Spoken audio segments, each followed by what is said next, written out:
Translation: by the force of the pregnancy of deity, the light of the sun and moon was impaired in all the planets, and the demigods of various planets, being disturbed by that force, asked the creator of the universe, Brahma, what, quote, what is this expansion of darkness in all directions, unquote. Please kindly responsibly repeat. By the force of the pregnancy of deity, the light of the sun and moon was impaired in all the planets. The light of the sun and moon was impaired in all the planets. And the demigods of various planets being disturbed by that force, and the demigods of various planets being disturbed by that force, asked the creator of the universe, Brahma, asked the creator of the universe, Brahma, what is this expansion of darkness in all directions? what is this expansion of darkness in all directions? People get confused, they have to ask questions.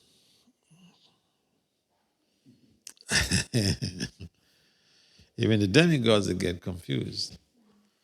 So Lord Brahma is there to clarify their doubts. So they ask him, Lord Brahma, what is going on? Hey, guy, what is going on? Everywhere there is darkness. So purport, it appears from this verse of Srimad Bhagavatam that the sun is a source of light for all the planets in the universe. The modern scientific theory, which states that there are many suns in each universe, is not supported by this verse. It is understood that in each universe there is only one sun, which supplies light to all the planets. Bhagavad Gita, in the Bhagavad Gita, the moon is also stated to be one of the stars. There are many stars, and when we see them glittering at night, we can understand that they are reflections of light. Just as moonlight is a reflection of sunlight, other planets also reflect sunlight. And there are many other planets which cannot be seen by our naked eyes. The demoniac influence of the suns in the womb of deity expanded darkness throughout the universe. Om Agyana Timirandasya Gyana Jana Salakaya Saksor Militam Jena Tasmai Sigurave Namaha Sucheta Manobistam Stam Fetam Yena Bhutale Swayam Rupam Kadamaya Dadati Swa Padantikam Vandiham Si Gurun Si Yutapalakamalam Si Gurun Vaishnavancha Sirupam Sagrajatam Sahagana Ragunatam Vitam Tam Sajivam Sadveta Sarvaduta Parijana Sahitam Krishna Chaitanya Devam Sirada Krishna Pada Sahagana Lalita Seveshakam Vetam Cha. Hey Krishna Karuna Sindhu Dinabandhu Jagatpatu Gopesha Gopika Kanta Radha Kanta Namosute Tapta Kanchana Gorangi Radhe Brindavaneshwari Vrishabhanu Sute Devi Pranamami Haripu.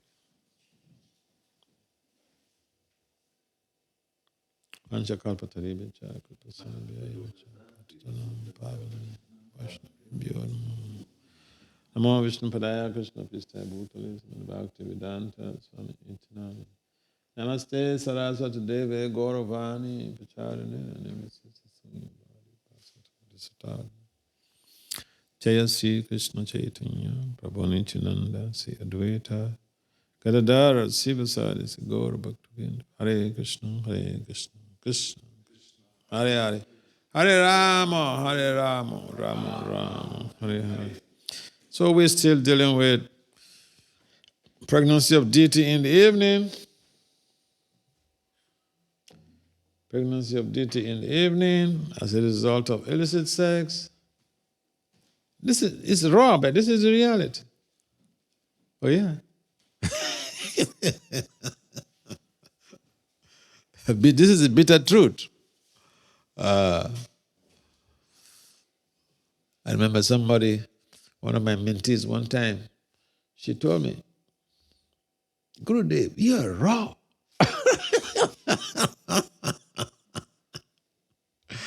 Because sometimes you say the bitter truth. If when you quote the Shastra, people get disturbed. I remember one time, several years ago, when I just took sannyas, I was active on Facebook, so I used to make some quotations from Bhagavatam. And one devotee uh, in Florida, he wrote me, he messaged me to say, why are you talking like this? Maharaj, why are you talking like this? I said, but I'm not the one talking. I didn't even paraphrase it. I just quote from your Bhagavatam, and you're disturbed about it. So yeah, the truth is bitter. It disturbs us. But this is the reality. The whole story about deity having to give birth to Hiranyakasipu and Hiranyaksha is the consequence of illicit sex. The wrong frame of mind and the wrong time. So this is the consequence. So here, the description is given that even just the pregnancy alone, the reactions, the whole universe is infected. It's infected by the negative influence of these two powerful souls. They are powerful souls because they are actually from the spiritual world. That makes these demons exceptionally powerful. Not ordinary demons. Ordinary demons, Krishna has no business in coming to fight with them. Vishnu has no business in coming to fight with another person. So sometimes some people may have this conception that, well, Krishna fights and kills a demon, he liberates him. I can also just do my own thing and then I become a demon and Krishna will come and kill me. Who said? Krishna will not come and kill a small demon.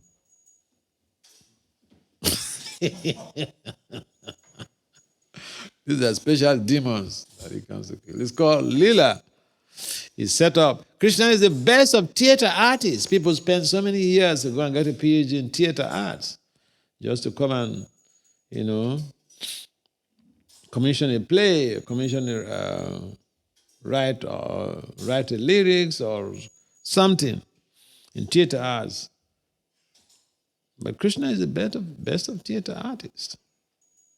So he arranges all these things and he personally comes to participate. He plays a role there. So,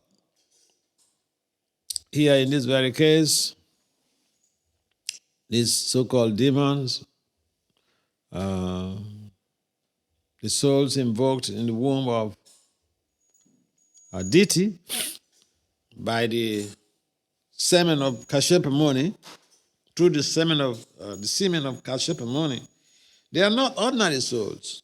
Yes, they are demons, but they are not ordinary demons. So, they were originally in the spiritual world, and you have heard about this several times. And they were discharging their duties. Imagine, discharging your duties also, you can get into trouble. But it's better to discharge your duty, you're getting into trouble, than not discharging your duty. Because when the trouble comes, when you're not discharging your duty, no one is going to save you.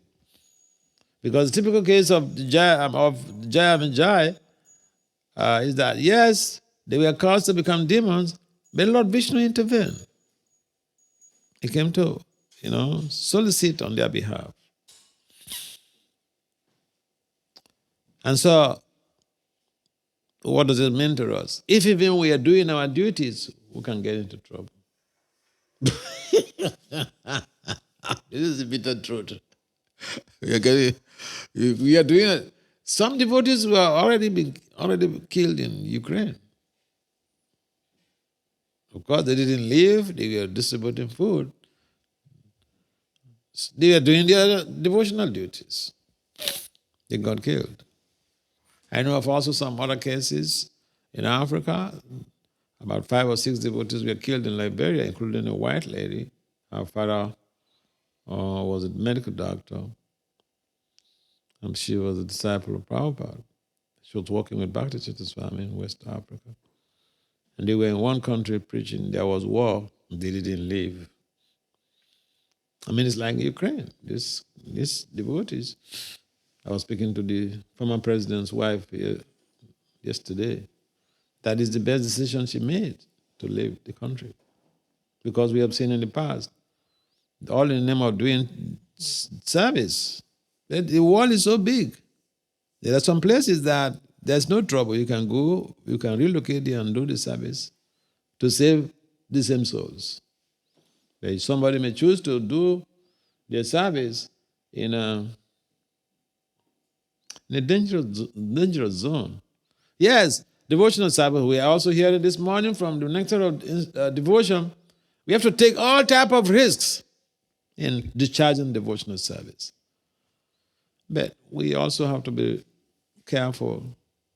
Of course, some people, they don't mind. They want to live as quickly as possible, which is also good. But it reduces the number of people who have to collectively work in spreading Krishna consciousness. So, okay, back to the point of this is pregnancy, how powerful these souls are. Just by being transported by some metaphysical means into the womb of deity, just by their presence on the planet. Those souls, they have not even developed bodies. Those souls just been injected into a womb of deity. Their effect, their powerful negative effect could be felt all through the universe. Darkness spread.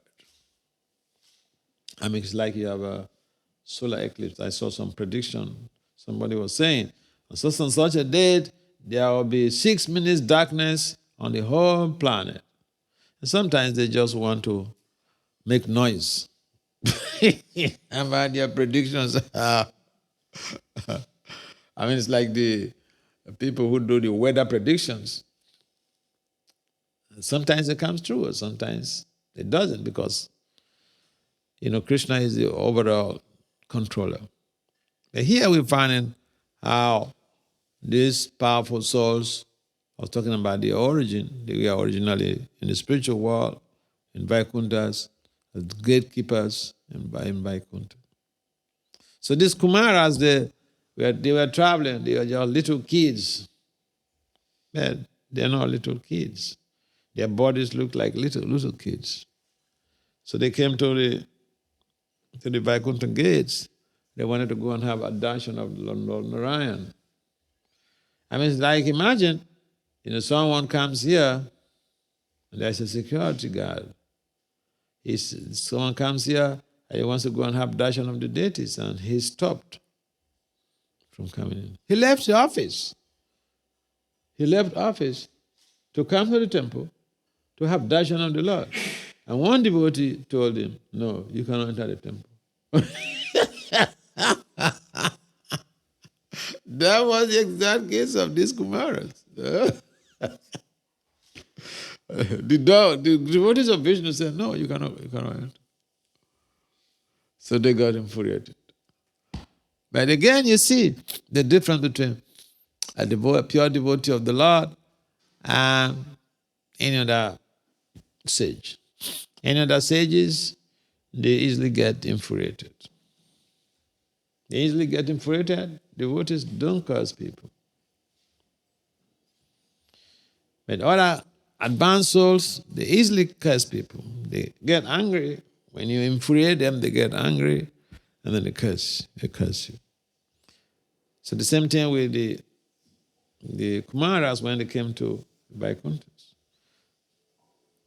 But the point is that because they were dutiful in the execution of their services, our Lord Narayan, he came to the rescue.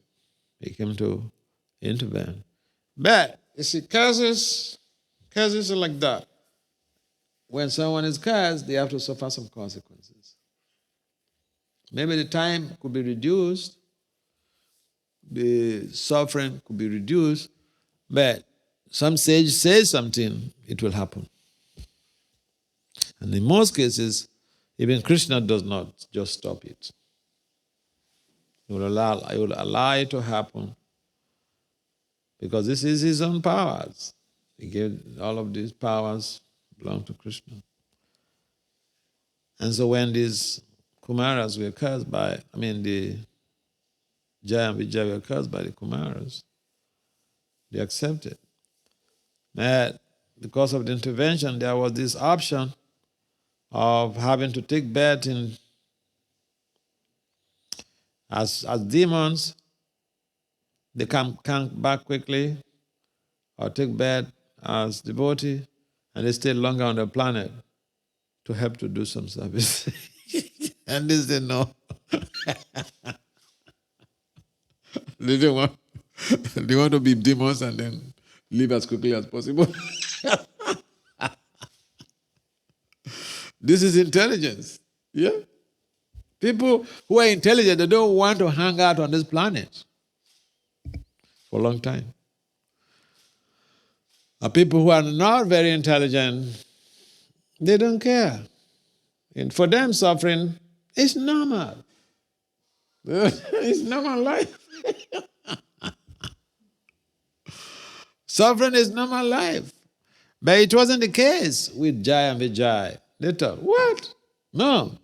We'll be demons. We'll come back to our duty post as quickly as possible. So that is also very dicey. You have an option to choose to be bad guys and get relief very quickly, or to be good guy but then stay in the material world. And of course, you do some service in the material world for Krishna. And somebody says, no, I don't want to do the service in the material world for Krishna. I want to come back. Devotees do some service for Krishna now, isn't it? Yeah. But when Jaya and Vijaya were given the option, they said, no, we don't want. We don't want. We don't want. We choose rather to be demons and come back quickly to our duty post. This is intelligence. This is intelligence. This is the point. This is intelligence. And so sometimes, people are making some sacrifices. It's painful. Okay, look, I don't like to travel. I was mentioning this to some devotees the other day. Traveling sucks. Each time you go on a long flight, you are disoriented for a couple of days. But sometimes, the people the community you travel to, they don't really know, or rather, maybe they don't care. So, but I'm just practical. If I travel to a place, don't try to engage me on that day, okay? Because the body is completely disoriented, So who wants to do this? Some people want to do it. Some people want to do it. But Jaya and Vijaya, they said, no, we don't want to do it. Yes, it's service, but they said, no, we don't want. We don't want that type of service. We rather become demons and get out from the place as quickly as possible. Come back. So we should also, this is something to learn from Jaya and Vijay, we should also think, why hang around here planning, well, I'm not going to be serious, this devotional service is a gradual process, I'm going to continue next life, I just go gradually. Jaya and Vijay rejected it. We want to get out. We want to get out quickly. So we may say, oh, Hiranyakasipu and Hiranyaksha, they are special demons. Let's see the good things in these guys. They're really special demons. Yes, material body is just a headache. And the material world is a headache. A place that is characterized by death. Mrityu Loka. We are Mrityu Loka Vasis. We are residents of Mrityu Loka. Imagine. Let's remind ourselves of this. It's a bitter truth. We are not residents of Vaikuntha, a place where there is no miseries, no anxiety. The whole characteristics of this very planet is anxieties. Kunta. This is a place of Kunta. But people are comfortable. Jai and Vijay, they choose not to be comfortable here. They said, we want to finish our business in just 3 lifetimes. So, we don't care. Give us demoniac bodies, no problem. But we don't want to be there. We don't want to hang out there. Some of us will just feel free. We want to hang out here as much as possible. We're praying for a long life. long life of suffering.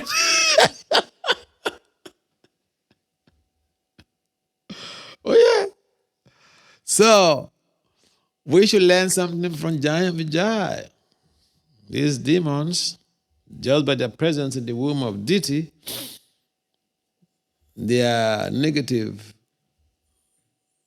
impulse, negative impact on the planet could be felt just in the womb. Their negative influence in the whole universe could be felt. They've not started. They've not been born yet. Just in the womb. Let's think about it. And so, the important thing here is that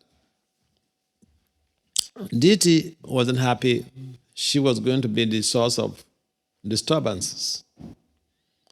And therefore, being offensive to a devotee of the Lord or being a source of anxiety to people is not something that any intelligent person can reckon with.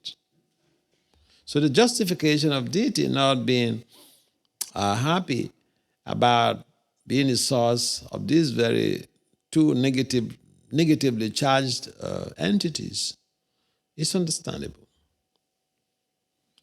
And so, bottom line about this whole thing for the social benefit of practitioners is that no matter what we are, if we're not regulated in our activities, in our eating, sleeping, procreation, we can get into trouble.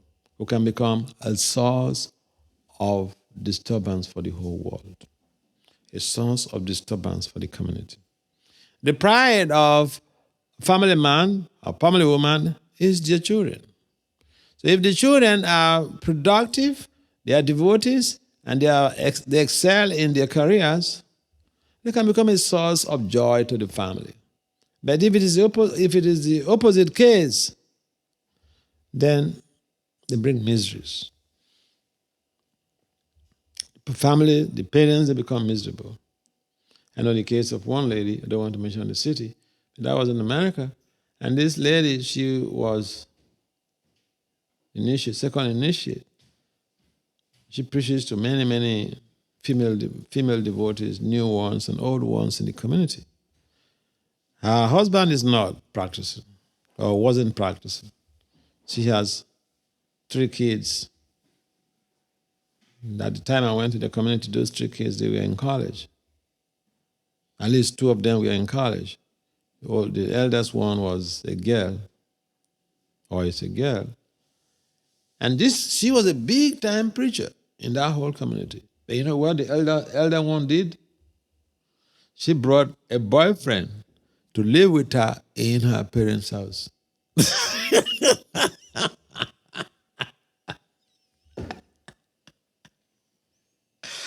I mean, it's like, that is like, sealing up the mother's preaching tool, sealing up her mouth with a big, needle, with a thread. Seal, shut up.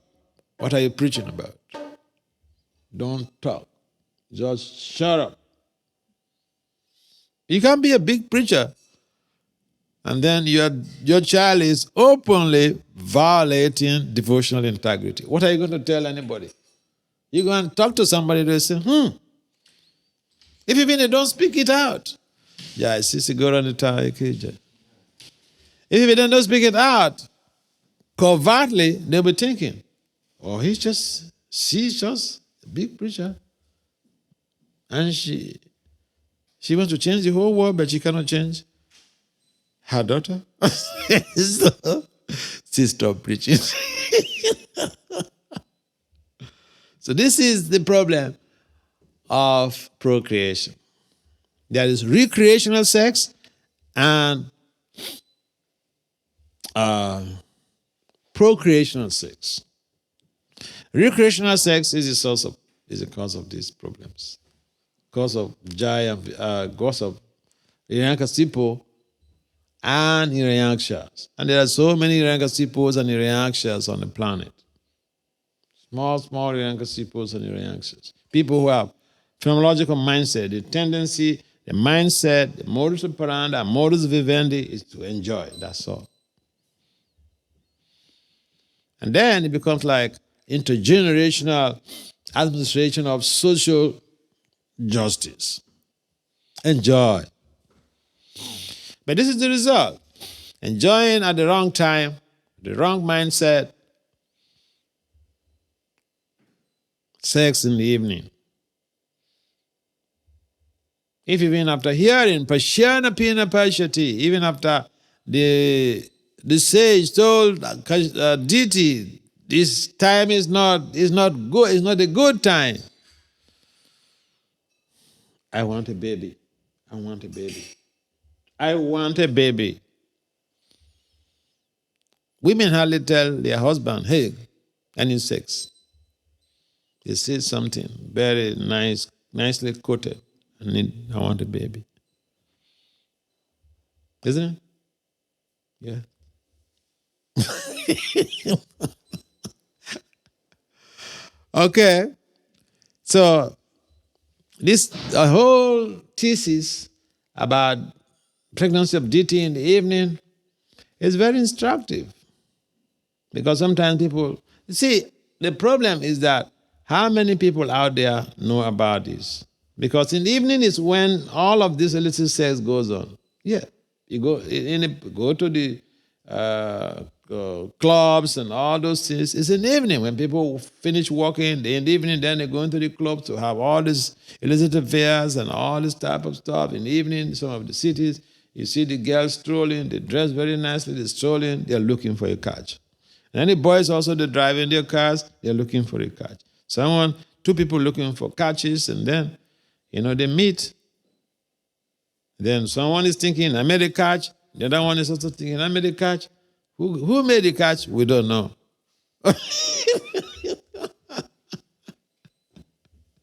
This is going on in the material world. So the warning for mundane romance is that, yes, sex is the most enjoyable aspect of social life. But there are so many social, economic, and domestic implications for sex. And we are seeing one of the social implications, social and spiritual implications of illicit sex here. Sex at the wrong time, wrong frame of mind, with the wrong purpose. Recreational sex. This is a typical example of recreational sex. Any comments or questions? Yes. Can I ask about the verse itself? Yes. That it mentioned that there is only one sun in each universe. I asked this question before to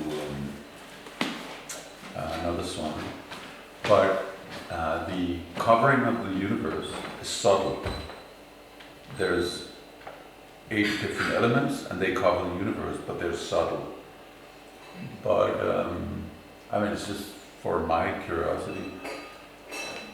So, of course, pictures we see of the universe, and they have these telescopes. But is there a chance that we can look through this covering? I mean, not we, but someone can look through the covering and actually see whatever galaxies that they are in other universes. I don't know. I'm not a cosmologist. And what you're asking is not, Prabhupada did not mention that in his purpose.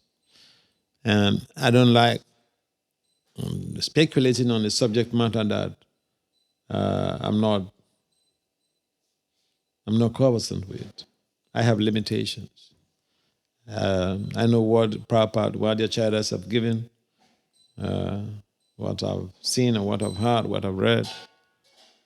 But the things I've not read and seen, I can make a comment on that.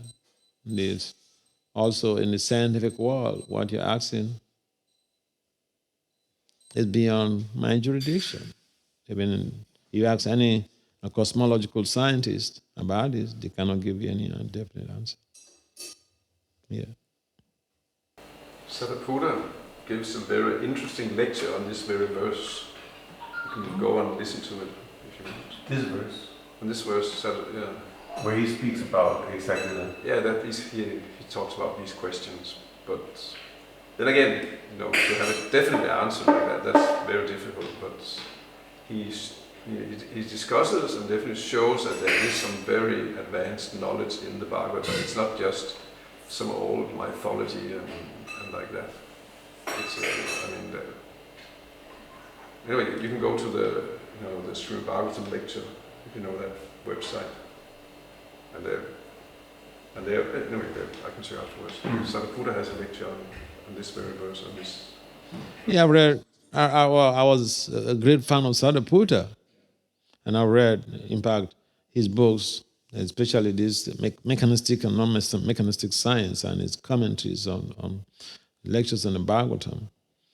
But the question he asks here, I never seen that anywhere. I never seen that also with any cosmological scientist. So sometimes curiosity is there.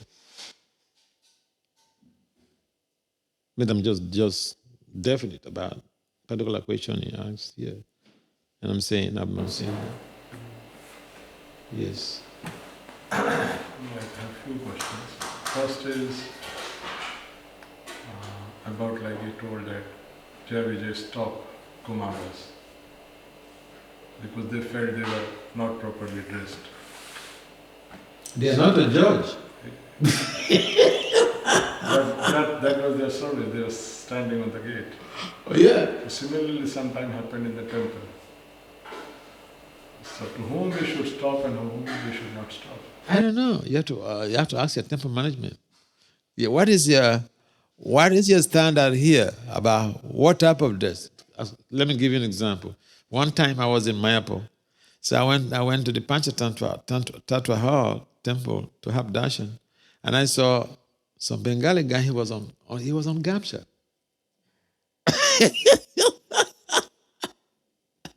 So I told one brahmachari to get that guy to go and dress up. Because he cannot go and see his girlfriend with gamcha. But he can come to see Krishna with gamcha. For me, I thought this is socially inappropriate. You go to see the president of the country, or even the governor, or even anybody in the office, you dress nicely. But for Krishna, you can put on just a gamcha. So next time you can put on the pant and come to see Krishna, right? So I told one of the brahmacharis that I should get that guy to go and dress up. It's not good. If even nobody speaks to it, I have told him about that, I don't feel comfortable about that. Yeah, like in Vrindavan, and they don't allow short pants and this and that, and women should cover their body. Yeah, in India in some parts of India there are very rigid rules. Like even in Mayapur, before the whole of that brahmacharya quarters, people used to pass through because of the rules. But then one time when I went back to Mayapur, they have condoned off the whole place, It's still they sealed up with gates and all this, so you can't pass through again. Everybody, you have to pass through this. If you're not a brahmachari, you cannot go in there. So they're protecting the brahmacharis, which is understandable. So dress code and whatever, that is depending on the individual temples. They have to set up a system where they feel that the deities are protected, their devotees are protected, and ethical values are at the forefront. So that people. Okay, one question was in relation for the person who come to temple, maybe is ignorant, and if you didn't treat him properly and speak with him properly, so he will not be, let us say, be discouraged to come to temple. Yeah, if the point is that, yes, that is pretty correct. The point is that somebody may not know your standard. So you come to the temple and then you deny him or her of going to the temple because he dressed in a particular way. One person, in another way to address that question is, why don't you allow Krishna to be the judge? Why are you judging people? Why judging people by the external? Yeah, the Jaya Vijay, they judge the Kumaras by the external appearance. But because you're raising this point specifically about Karuna Avatar, who came here the other It day. is like a general, even like it's a principle. It should be a principle, not like some personality. Some people, they may not know your standard, okay? Here is it. Some people, they may not know your standard. Like in America, people dress any and anyhow. Even going to school, in some of the schools, they don't have a uniform.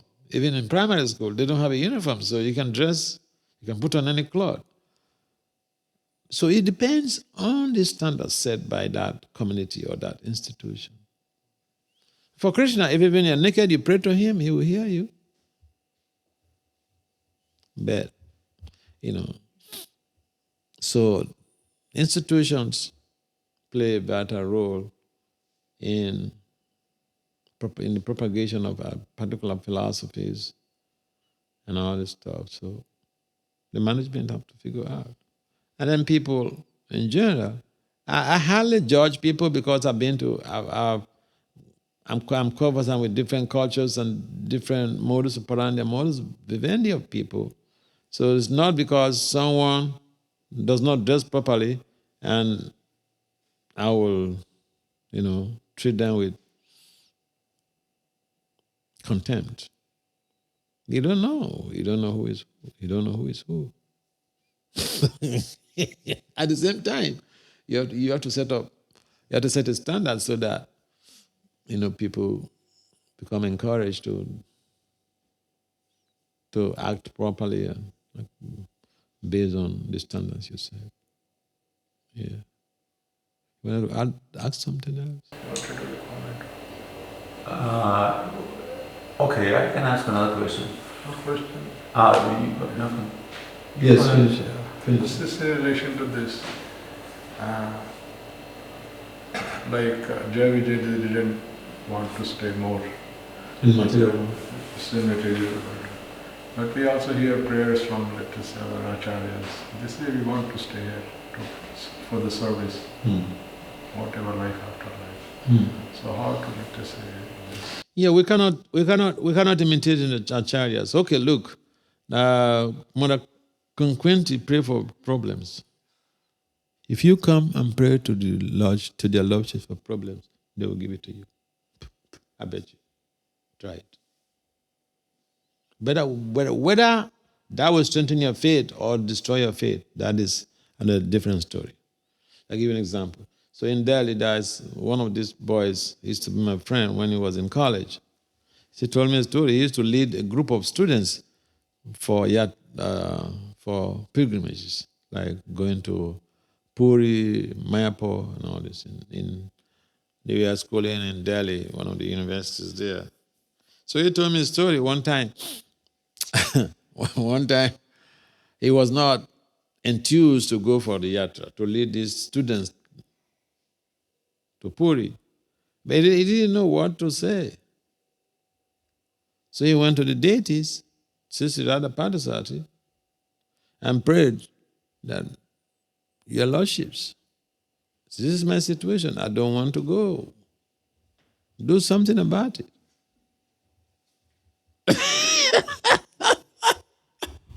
You know what happened to him? He had a terrible accident. And that accident, all those students, they just know automatically that, no, he cannot go. He cannot go. He has an accident now, he's hospitalized. So I warned him, I said, don't go to the deities and act like Mother Kunti. We don't have the same faith. We don't have the same devotion. So we get some problems that some of these pure devotees have. We may be blasphemous. But for them, that keeps them going. So yeah, some pure devotees, they pray that, they want to be here. They just depend on Krishna. Yeah. There are different levels of devotion. In the initial stage, if we just say, well, I don't mind, I love this material world. I love this material world, and at the same time, our senses are very uncontrolled. Then we are imitating. When we become Paramahamsas, then we decide. But right now, we have to struggle to get out from the prison. Yeah. Yeah. I'm just wondering, Narada Muni, his personality is that he's such that he will even encourage the demons. They're attracted to him also. So what are they, special demons? Or usually demons, they're very, like when we speak about demons nowadays, that they're very opposed to the movement. But in the case of Narada Muni, he's able to, convince even Kamsa, that you have to do, Kamsa will follow his instructions. So, are demons different nowadays, or? See, the word demons is it's a general statement. It's a generalization. And there are different types of demons. Hiranyakasipu and Hiranyaksha, they're demons. But they are coming from the spiritual world. Demons with specific commission on the planet.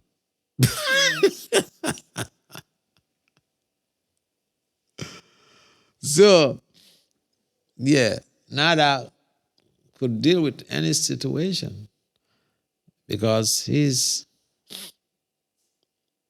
the embodiment of all devotional perfections. So he could do anything and everything. In fact, Lord Brahma said he's the best of his sons. In Lord Brahma's statements to Nada, he said, Surna Nada Bhakshami. My dear Nada, listen to me. Putra sisters, Tapodana, you're the best of my sons. Because of your wealth, Tapasya is going around preaching. So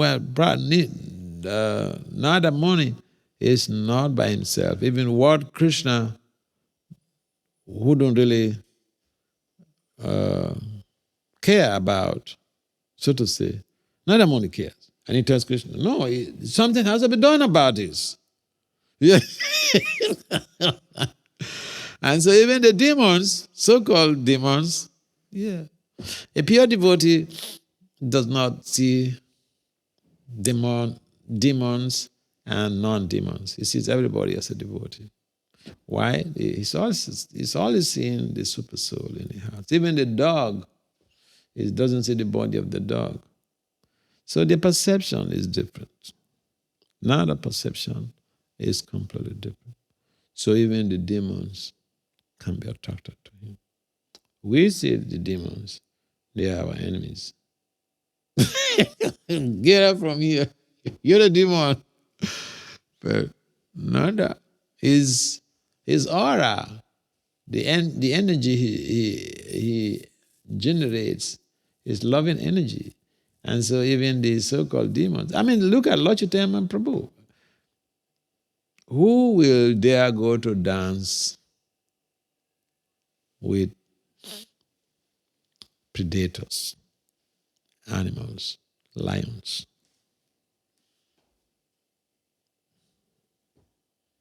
Yeah. So there are people that we can understand why they do what they do, how they do what they do. So today is also I completely got off. Because I was reading something about Vamsidas Babaji, and it just completely strange, completely strange guy. That Bhakti Siddhanta at some point in time, he told his brahmachari servants, don't go to Vamsidas Babaji. And he explained later to them that this is what is happening, this is what is happening. If you go to him, you'll be offensive because you don't understand his bhav. Look, Vamsidas, he got into problem and he blamed it on his deities. And he punishes deities.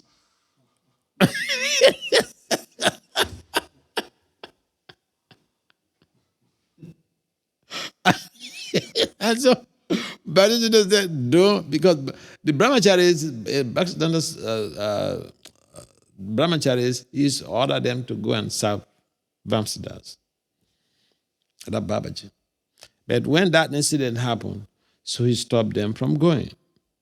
But then later he allowed some of them to go. But then he explained to them that he stopped them because they cannot understand Vamsidas Babaji's bhav. And they are bound to commit offenses. Imagine someone punishing his deities because he got into trouble. He said, why did the deities not protect him? So he punishes deities. He gave punishment to the deities.